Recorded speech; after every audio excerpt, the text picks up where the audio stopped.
अस्सलाम वालेकुम। प्रोग्राम 10 में खुश आमदीद। मैं हूं इमरान सुल्तान।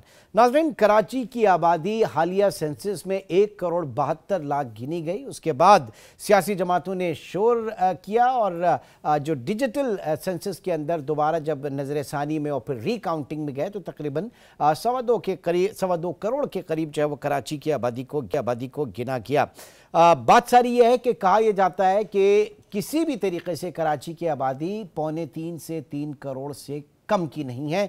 अब जब आप 30, 40, 45% आबादी को कम गिनेंगे तो उसमें इंतज़ामी मसाइल जो हैं वो जन्म लेते हैं। और जो हमारी सिविक और यूटिलिटी एजेंसीज़ हैं, सबसे बड़ा मसला वहाँ पे होता है। पानी को ले लें, बिजली को ले लें, गैस को ले लें, इनकी डिस्ट्रीब्यूशन को ले लें, ये सबसे बड़े मसाइल इस वक्त कराची के, जो कराची के लोग घिरे हुए हैं इसमें।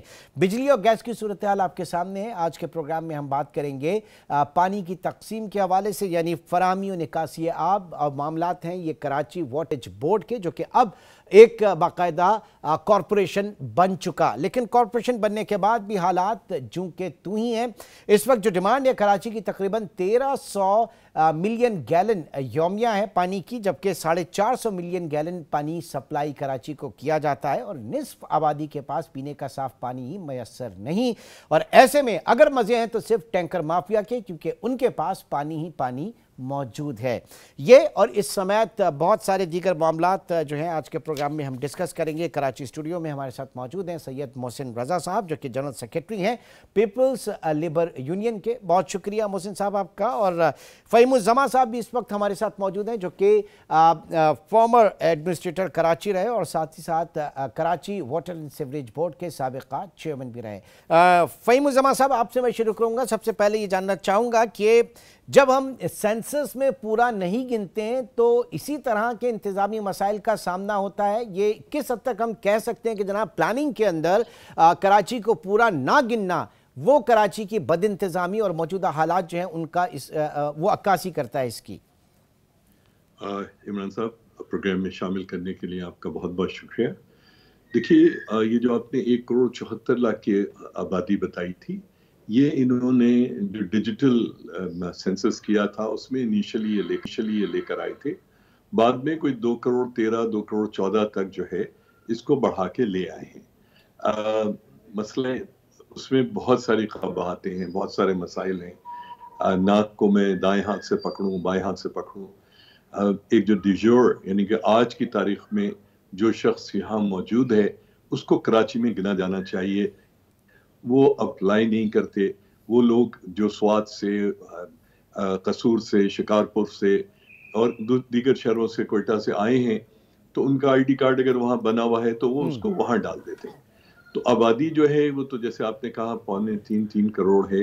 अल्लाह जाने कम है ज़्यादा है, मैं उस पर नहीं कह सकता।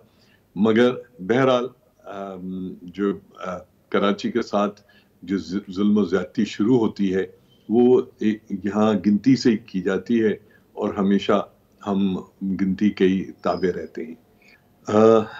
जहाँ तक वाटर बोर्ड का है तो देखिए, कराची की बाज़ाब्ता पहली जो पानी की स्कीम थी, ये फाइलें मैंने अपनी आंखों से पढ़ी हैं, ये 1916 में बनी थी और सीवेज की पहली स्कीम 1917 में बनी थी। ये अंग्रेज इंजीनियर्स की मैंने अपनी आंखों से खुद जो है वो पढ़ी। फिर जब पाकिस्तान बना तो 1940s में जॉइंट वाटर हाइड्रेंट स्कीम बनाई गई। 1982 में Karachi water and sewerage board बनाया गया और अब जो है जैसे आपने फरमाया उसको कॉरपोरेशन बना दिया गया है। मगर जो बुनियादी चीजें हैं, जो बिल्कुल बुनियादी चीजें हैं जो करना चाहिए, जिसके लिए कोई रॉकेट साइंस नहीं चाहिए, जिसके लिए कोई कॉरपोरेशन बोर्ड कुछ भी नहीं चाहिए, वो चीजें करने से हम जो है मुसलसल दरगुजर करते हैं, क्योंकि फिर उसमें जो है प्रॉब्लम्स आना शुरू हो जाती है, हमारे भत्ते बंद हो जाते हैं। सियासी अमल दखल ने तबाह किया इदारे को, किस चीज ने किया? देखिए, इस आज हम जहाँ हैं यहाँ हर चीज सियासी है। तो ये कहना कि सियासी अमल दखल ने इसको किया है या एस्टेब्लिशमेंट ने किया है या किसने किया है, ये कोई मायने खेज बात नहीं है। देखिए, बुनियादी बात है वाटर एंड सीवरेज का कि आपके पास एक लिमिटेड सोर्स है पानी की, इंडस है, हब है, ठीक है, उससे पानी आपने कराची के शहरियों को पहुंचाना है और उसकी एक मुनसिफाना तकसीम करनी है। ये तो बात आप भी मानोगे ना कि कराची के अंदर अब कुत्ता और बिल्ली भी बगैर पानी के तो जिंदा नहीं है। अब 450 MGD पानी आ रहा है, 650 आ रही है। इससे कता नजर बुनियादी बात यह है कि पानी आ रहा है, सब पानी पी के जिंदा है। इवन तो मसला है एक तो लीकेजेस में सिर्फ और सिर्फ पाइपों की लीकेज की बात नहीं कर रहा, मैं पिलफरेज की बात भी कर रहा हूँ, जो जाया सिर्फ होता है वो नहीं, बल्कि जो चोरी होता है। अच्छा, उसके बाद जो है, क्योंकि पानी जो है एक बुनियादी चीज है, मैं घर में मेरे 3 से 4 टैंकर जो है महाना आते हैं, तो मैं आप ये समझ लीजिए कि कोई 28-30 हजार 25 हजार रुपए पानी के मैं भरता हूँ, ठीक है। अच्छा, अच्छा, ये मैं अनोखा नहीं हूँ, बहुत सारे लोग भरते हैं, ज्यादातर मिडिल क्लास। कोई 2 टैंकर खरीदता है, कोई 4 खरीदता है, कोई 5 खरीदता है, मगर टैंकर खरीदता है और पानी की जरूरत पूरी होती है।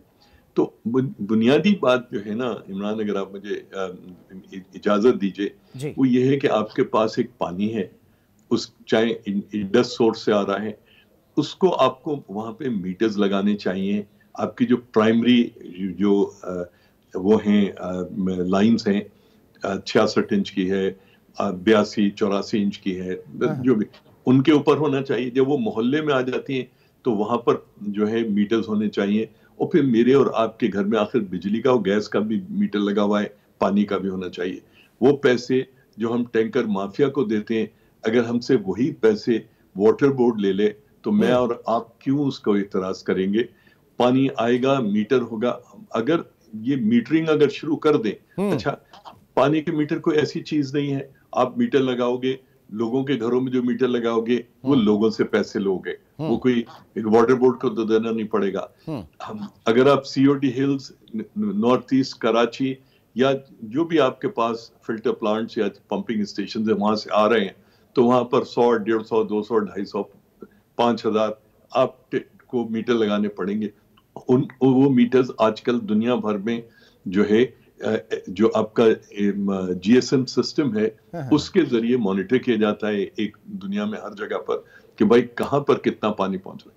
एक और चीज इमरान बहुत जरूरी है कि देखिए, जब मैं चेयरमैन था, जब मैं बात कर रहा हूँ बैक इन 94-96, मैंने लोगों को, जितने काउंसलर्स थे, जो भी इलाके के लोग रोते पीटते आते थे कि भाई हमारे पानी नहीं आता, तो मैंने उनको समझाया कि देखो यार, हमारे यहाँ 150 किलोमीटर दूर इंडस से पानी आता है, तो हमारे पास पानी की हमेशा शॉर्टेज होगी। मगर आपका जो एक स्केड्यूल है वो मैं आपको आज तय कर देता हूं कि भाई बुध के दिन 3 से 5 बजे आएगा, मंगल के दिन 11 से 1 आएगा, यानी मैनेजमेंट की साइड उसको उस मसले को मैनेजमेंट के तौर पर बेहतर मैनेजमेंट करके जो है वो उस पर काबू पाया जा सकता है। ठीक है, अब हमारे साथ ही मौजूद हैं नाज़रीन, फ़हीमुल ज़मा साहब भी मौजूद हैं और सैयद मोहसिन रजा साहब भी मौजूद हैं। एक छोटे से ब्रेक की तरफ चलेंगे, ब्रेक के बाद प्रोग्राम को मजीद आगे बढ़ाते हैं।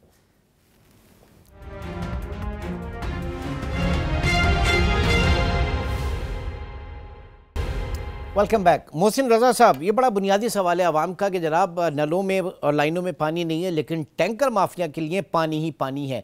मतलब कैसे ऐसा मुमकिन है? बहुत शुक्रिया, आपने मौका फराहम किया।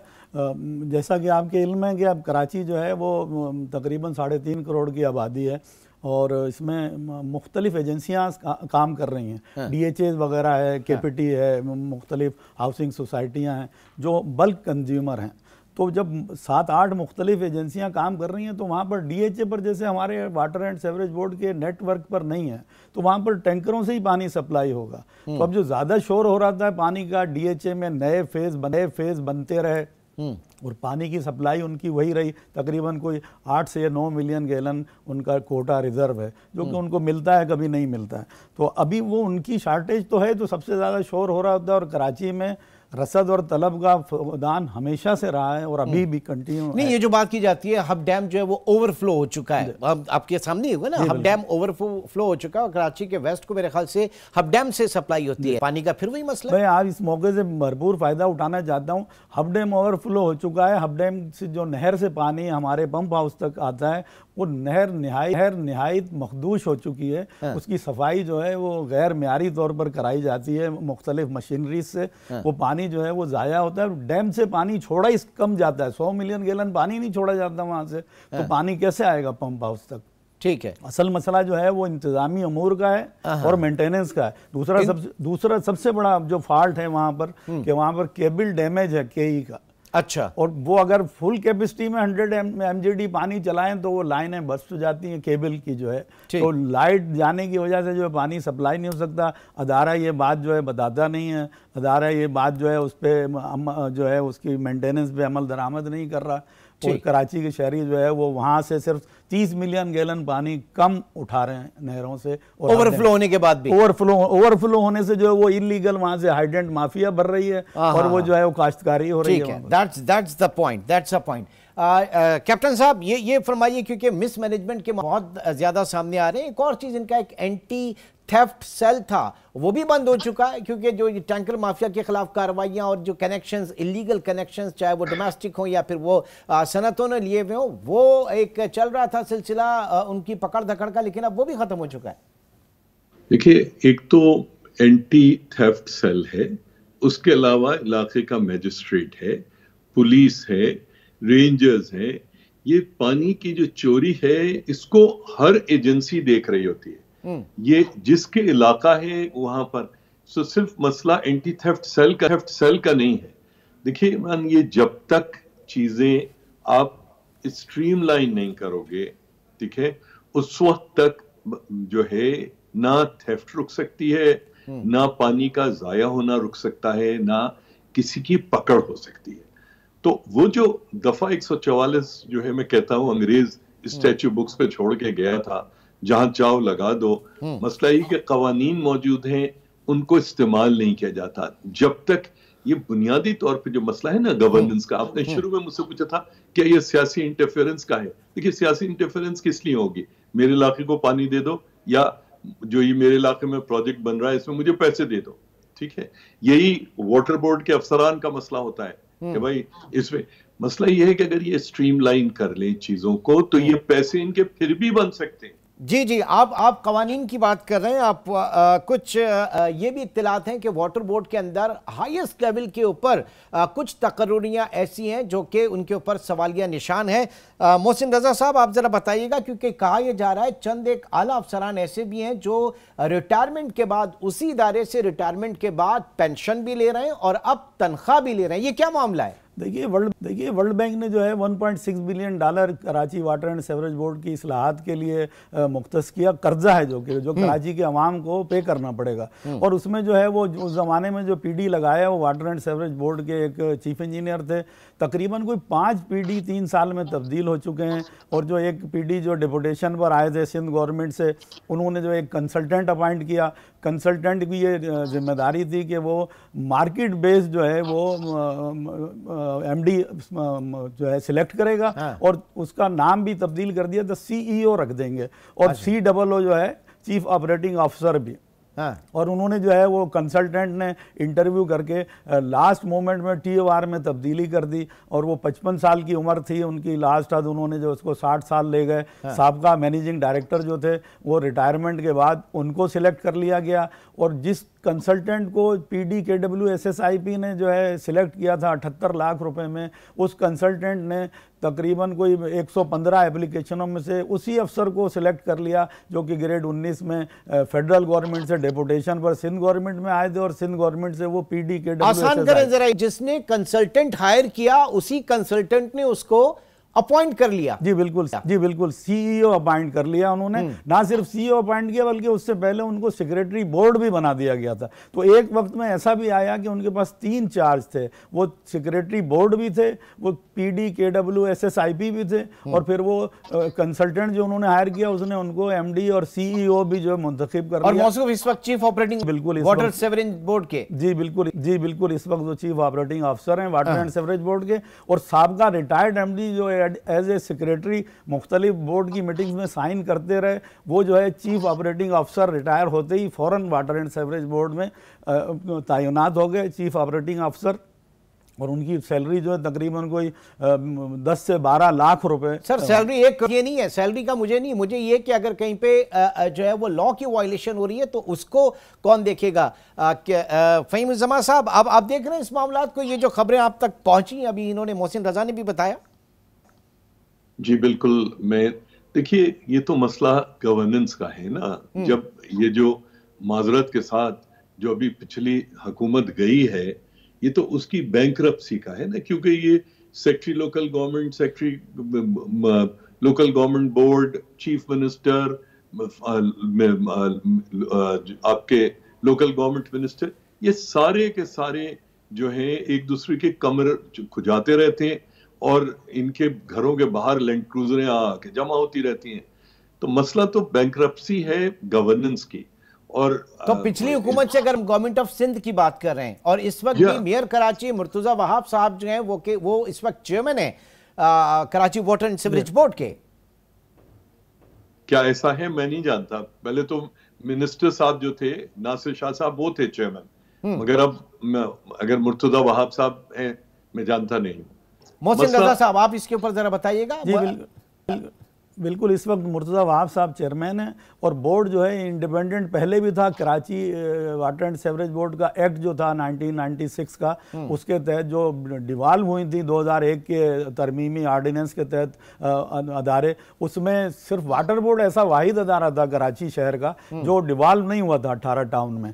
और अब उस बेहतरीन एक्ट को तब्दील करके जो है अपनी मर्जी का एक्ट यहाँ पर जो है वो लाया गया है, और उसमें जो है वो नामों की तब्दीली से इसको ऐसा थोड़ा सा उनके ज़ाहिर कि सिंध गवर्नमेंट ही इस वक्त लेकर चल रही है इसे, और आप रिप्रेजेंट कर रहे हैं, जनाब जनरल सेक्रेटरी हैं पीपल्स लेबर यूनियन के, और आप भी पाकिस्तान पीपल्स पार्टी की है ना ये जैली, तो विद इन द पार्टी इस तरह की चीजें कभी पार्टी के हाई अप्स ने नहीं देखा इन चीजों को, इन बातों को? देखिए देख रहे होते हैं, हम भी बात कर रहे होते हैं, और हम एज ए ट्रेड यूनियनिस्ट जो है अपने वर्कर्स को जो है वो उनके मफादात को प्रोटेक्ट करते हैं। तो सबसे बड़ी बात ये कि कराची के 3.5 करोड़ शहरियों के को हफ्जान सेहत के उसूलों के मुताबिक पानी मुहैया करना हमारी बुनियादी जिम्मेदारी है, और उसी की हम तनख्वाह ले रहे होते हैं। तो हम दोनों बातें कर रहे होते हैं, शहर के मफाद में भी और अदारे के मफाद में भी और अपने वर्कर्स के मफाद में भी। अच्छा, इससे के ऊपर मेरे ख्याल से माजी में भी एक्शन लिया गया, कुछ 4-5 लोगों को जो है वो बर्खास्त किया गया था क्योंकि वो पेंशन भी वसूल कर रहे थे और तनख्वाह भी वसूल कर रहे थे, वो डायरेक्टिव्स आए थे कुछ। बिल्कुल ऐसा ही है। साहबका डीएमडी टेक्निकल सर्विसेज जो अली मोहम्मद पलीजो साहब थे, उनको भी सुप्रीम कोर्ट के अहकामात के तहत उनका कॉन्ट्रैक्ट फौरी तौर पे ख़त्म कर दिया गया था। इसी तरह डीएमडी प्लानिंग थे, deputy managing director planning Mashkurul Hasnain साहब, उनका भी कॉन्ट्रैक्ट इसी तरह से ख़त्म कर दिया गया था। वो बिल्कुल हाल ही की बात है। अभी हैरान कुन बात है कि नए एक्ट के तहत जो है बड़ी खामोशी से वो रिटायर्ड मुलाजमीन को कंटिन्यू भर्ती कर रहे हैं भारी मुआवजा देकर, और अभी भी जो लोग काम कर रहे हैं KWSSIP में, वो वाटर बोर्ड से अफसरान को ले गए जिनका कोई खास तजर्बा नहीं है, जूनियर लोगों को ले गए, पर वहाँ पे प्रोजेक्ट अलाउंस के नाम पर एक तनख्वाह एक्स्ट्रा मिलती है उनको। उस तनख्वाह के अवध वो जो भी साइन कराना चाहते हैं वो लोग साइन कर रहे हैं। कैप्टन साहब, किस तरह से देख रहे हैं सर मामले को? ये ज़ाहिर है कि गवर्नेंस का मामला है, IMF की फंडिंग भी आ जाती है कहीं ना कहीं, तो फिर नहीं अब अगर मैं आपको एक अर्ज करूं कि ये सारा जो करप्शन है ना, ये है ही वर्ल्ड बैंक की फाइनेंसिंग की वजह से। इसके अंदर वाटर बोर्ड, इसके अंदर गवर्नमेंट ऑफ सिंध के, इसके अंदर खुद वर्ल्ड बैंक के जो ऑफिशियल्स हैं वो इन्वॉल्व हैं, और वो सब मिल के जो अब जो है ना नाम निहाद $1.8 बिलियन की फंडिंग वर्ल्ड बैंक की, ये सारा पैसा जाया होता है। मैं कितनी मीटिंग्स में वर्ल्ड बैंक के आगे हाथ जोड़ के कह चुका हूं कि खुदारा आप फंडिंग करना बंद कर दो, क्योंकि आप खुद सोर्स हो करप्शन का, कराची और कराची के इदारों में। यानी अगर वो फंडिंग कर रहे हैं तो फिर वो मेरे ख्याल से एक उसकी मॉनिटरिंग भी होनी चाहिए, जैसे आईएमएफ जो है वो पाकिस्तान ना ना ना ना ना ना ना इमरान, ऐसा नहीं है। देखिए ऐसा नहीं है। मसला ये है कि वो पूरा पूरा वो बनाते हैं, कंसल्टेंट अपॉइंट करते हैं, उसके बाद अगर कोई ऑफिसर करप्शन का शिकार हो, कोई वो कर रहा हो, तो फिर वो लोकल गवर्नमेंट को और वाटर बोर्ड को इस बात की इजाजत भी नहीं देते कि वो उसको हटाया जा सके। अच्छा। जब मैं चेयरमैन था वाटर बोर्ड, तो एक डीएमडी वर्ल्ड बैंक प्रोजेक्ट, जिसको मुझे देखते ही मील भर से करप्शन की बू आती थी, मैंने उसको हटाने की कोशिश की। वॉशिंगटन से जो है उसके ऊपर हंगामा हो गया वर्ल्ड बैंक का कि जी आप वो कर। हम भाई वजह क्या है? वजह ये है कि ये हमारे जैसे तीसरी दुनिया के जो ममालिक हैं, इनसे ज्यादा करप्शन करवाना, करना और उससे फायदा उठाना वर्ल्ड बैंक और उसके ऑफिसर्स के लिए मुमकिन ही नहीं है।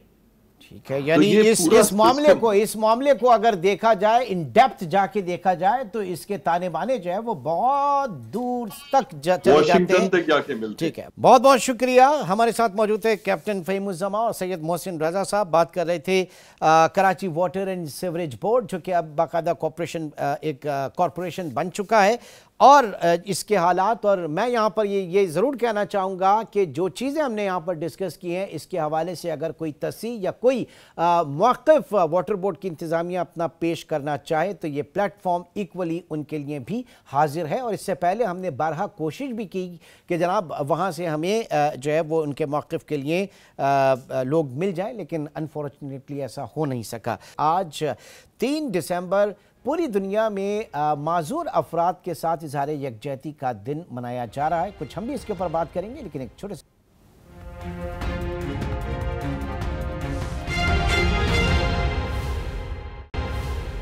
वेलकम बैक नाज़रीन। 3 दिसंबर माजूर अफराद के हुकूक़ का आलमी दिन, और कहा यह जा रहा है कि दुनिया की 15% आबादी किसी न किसी तरह माजूरी का शिकार है, और जिसमें 80% माजूर अफराद का ताल्लुक़ तरक्की पजीर ममालिक से है।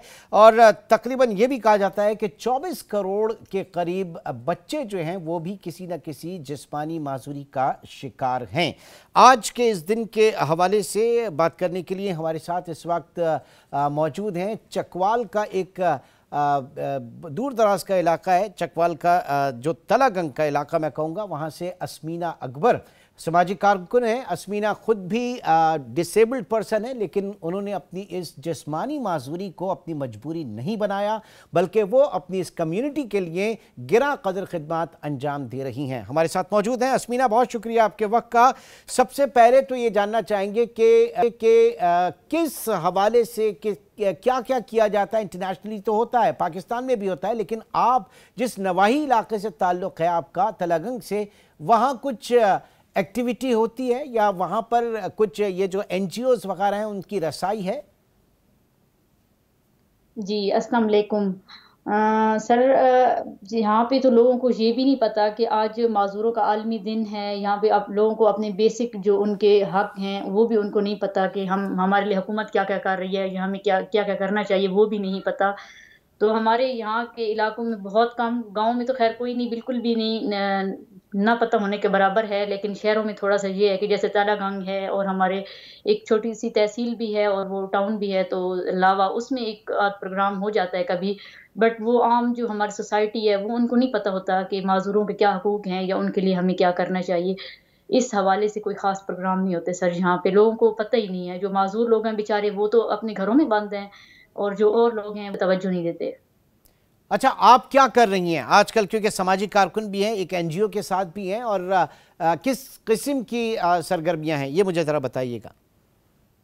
सर मैं आजकल अपनी एजुकेशन, मैंने अपनी तालीम मुकम्मल की और उसके बाद मैं सोशल वर्क कर रही हूँ। यहाँ पे लोगों को, मैं माजूर लोगों को मदद करती हूँ। एक हमारी NGO सुकून, उसके साथ जो हम सिर्फ और सिर्फ स्पेशल लोगों के लिए काम कर रहे हैं, और उसके लिए मैं काम करती हूँ। फिर यहाँ पे उन लोगों को मैं मोटिवेट करती हूँ और गाइड करती हूँ जो स्पेशल पर्सन है कि आप पढ़ाई में आगे आएँ। उनकी फैमिलीज़ को मैं कहती हूँ कि इन लोगों को सपोर्ट किया जाए ताकि ये लोग भी आगे पढ़ के अपने इंडिपेंडेंट हो जाएं। तो उनको मदद करने के साथ साथ सर मैं और लोगों की भी हेल्प करती हूँ जो हमारी और लोग हैं। आपने अब तक कितनी तालीम हासिल की, जरा मैं आपसे जानना चाहूँगा। सर मैंने डबल मास्टर किया है लिटरेचर, उर्दू लिटरेचर में, और एजुकेशन में मैंने डबल मास्टर किया, और इंशाल्लाह भी मैं माशाल्लाह। लेकिन बुनियादी तौर पर इंतहाई मुश्किलात का सामना करना पड़ा होगा आज जिस जगह पर आप मौजूद हैं। डबल मास्टर्स आपने किया, इतना आसान तो नहीं होगा। बिल्कुल सर, बहुत मुश्किलात सर फेस की, क्योंकि मेरे वालिद साहब नहीं है इस दुनिया में, और फिर मैं एक ऐसे इलाके में रहती हूँ जहाँ पे मुझे एक पेपर देने के लिए 3-3 घंटे सफ़र तय करके मुझे स्पेशल अपनी गाड़ी पे वहाँ पे मुझे सेंटर में जाना पड़ता था। फिर मुझे वहीं पे शाम हो जाती थी, और मैं पूरा-पूरा दिन वहाँ पे, मैं सर्दी में, गर्मी में, अपना जो मेरी बीमारी है, वो पेन होते हैं मुझे बहुत शदीद, जोड़ों के दर्द, आर्थराइटिस, उसको भी फेस करना होता है। मेडिसिन के साइड इफ़ेक्ट, इस तरह से साइकोलॉजी, बहुत सारी चीज़ें थी सर, जो मैंने इनको फेस किया, और एक साइड पे रख के फिर मैंने कहा कि नहीं, मैंने अगर आगे बढ़ना है तो इंशाल्लाह फिर मुझे ये जो है वो मुझे हार्ड वर्क मैंने किया, और मुश्किलात को मैंने एक साइड पे रखा। तो अपनी अल्हम्दुलिल्लाह फैमिली सर सपोर्ट कितनी मिली आपको, ये भी बताइए। मैं समझता हूं कि मुमकिन नहीं होगा अगर फैमिली सपोर्ट ना हो इतना इतना बड़ा काम करना। बिल्कुल सर, फैमिली सपोर्ट ये है कि वालिद साहब के बाद भाइयों ने बहुत सपोर्ट किया, और मैं कहती हूँ कि इंसान अगर इरादा कर ले कि उसने ये काम करना है, कुछ भी नामुमकिन नहीं है। तो मेरे भाइयों के साथ साथ मैं आज उनका नाम मेंशन करना चाहूँगी, जो मेरे वालिद की जगह हैं, मेरे मामू जलील अहमद साहब, उन्होंने मुझे बहुत ज़्यादा सपोर्ट किया, और हमेशा जहाँ भी मुझे जाना पड़ता था, मैं अकेले ट्रैवल नहीं कर सकती, अगर मैं किसी के साथ जा रही होती थी, अगर मैं कैब बुक करती थी, तो ऑब्वियसली मुझे एक कोई मर्द मेरे साथ हो, तो तब मैं अकेली तो नहीं जा सकती थी अब इतनी दूर दूर। तो उन्होंने मुझे बहुत सपोर्ट किया, मतलब वालिद की जगह पे वो रहे, और भाइयों ने भी बहुत सपोर्ट किया। अच्छा, अब ये मुझे बताइए कि हम तो शहरों की बात करते हैं, डेवलप्ड कंट्रीज जो मुहज़्ज़ब मुआशरे हैं वहाँ बहुत कुछ किया जा रहा है, लेकिन चकवाल जैसे इलाके में, तलागंग जहाँ से आप मौजूद हैं, वहाँ पर मतलब हुकूमत के लेवल पे भी कोई चीज़ नहीं है, आवाम को तो पता नहीं है, लेकिन सरकारी सतह पे भी कोई चीज़ नहीं है ऐसी। नहीं सर, बहुत कम है। अभी जो एनजीओज़ काम कर रही हैं कुछ जो बच्चों के लिए, बट ये है कि वो सरकारी सतह पे तो यहाँ पे लोगों को पता ही नहीं है। और सबसे पहले तो जो है ना, जो सरकारी एनजीओज़ वो ज़्यादा से ज़्यादा क्या करते हैं, या प्राइवेट जो एनजीओज़ काम कर रही हैं, वो एक व्हील चेयर दे देते हैं बच्चों को ना, बस उस व्हील चेयर के अलावा वो इससे अलावा कोई हेल्प नहीं करता, कोई उनको गाइड नहीं करता, या कोई उनको मोटिवेट नहीं करता कि वो लोग भी आगे आएँ। सबसे पहले तो सर फैमिलीज़ जो होती हैं वो डिसऑन कर देती हैं, या वो बहुत ज़्यादा जो नेगेटिविटी होती है कि ये हम पे बोझ हैं, या बस वो जब हिम्मत हार जाते हैं तो बच्चे बेचारे किस तरह आगे बढ़ सकते हैं, स्पेशल बच्चे। लेकिन हम अब इस हवाले से जो रियासत की जिम्मेदारियां हैं उसमें माजूर अफराद के हुकूक के तहफ़्फ़ुज़ के लिए कवानीन और पॉलिसीज़ बनाना, उनकी तालीम, रोज़गार, सेहत की देखभाल को यकीनी बनाना, उनकी बहाली, मुआविन टेक्नोलॉजी और पेशा वाराना तरबियत का इंतज़ाम करना, और निज़ाम तालीम, एक जामे निज़ाम तालीम की फराहमी के यकीनी बनाना। इसके अलावा अवामी मकामात पर उनकी नक़्ल हमत, मालूमात और मवासलात इन तक उनकी रसाई को मुमकिन बनाना, ये रियासत की जिम्मेदारी है। तो रियासत आप समझ रही हैं कि कुछ भी नहीं हो रहा, इस जो आपकी ऑब्जर्वेशन है? नो सर, बिल्कुल भी नहीं हो रहा सर। सबसे पहले तो सर, और ज़्यादा से ज़्यादा वो क्या कर सकते हैं कि वो हमारे जैसे जो लोग हैं, स्पेशल पर्सन, उनके लिए वो फ्री इलाज अगर दे दें। नहीं, बिल्कुल बेसिक जो नीड है, एक फ्री ट्रीटमेंट अगर इनका हो जाए, फ्री इलाज वो नहीं है, इनको नहीं मिल रहा सर। वो धक्के खाते हैं अस्पतालों में, और पूरा पूरा दिन लाइन में खड़े रहते हैं, इतना ऐसा सलूक।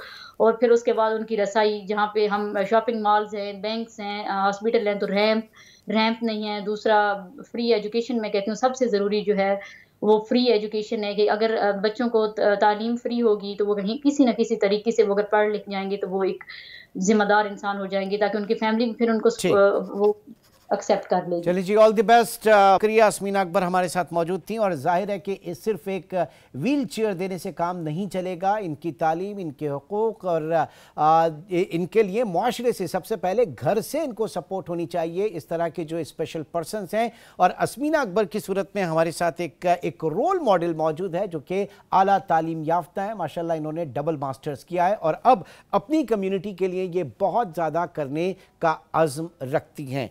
आज के प्रोग्राम से इतना ही, इंशाल्लाह आपसे फिर मुलाकात होगी। अपना बहुत ख्याल रखिएगा। अल्लाह हाफ़िज़।